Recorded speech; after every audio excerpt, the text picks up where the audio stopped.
حدیث نمبر 2077 حضرت ابو سلمہ رضی اللہ تعالی عنہ سے مروی ہے،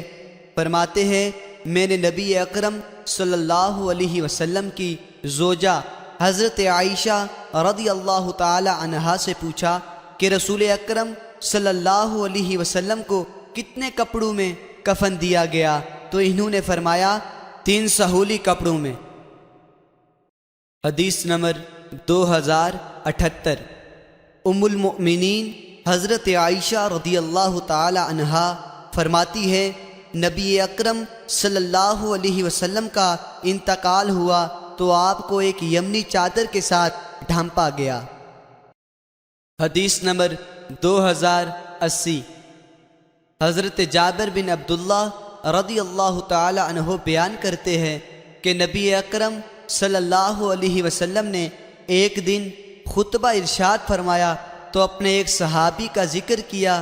جن کا انتقال ہوا اور ان کو چھوٹے سے کپڑے میں کفن دے کر رات کے وقت دفن کر دیا گیا۔ تو نبی اکرم صلی اللہ علیہ وسلم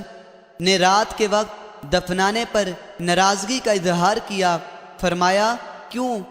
اس پر نماز پڑھنے کا موقع نہ مل سکا؟ فرمایا مجبوری ہو تو الگ بات ہے، اور نبی اکرم صلی اللہ علیہ وسلم نے فرمایا جب تم میں سے کوئی اپنے بھائی کو کفن دے تو اسے اچھا کفن دے۔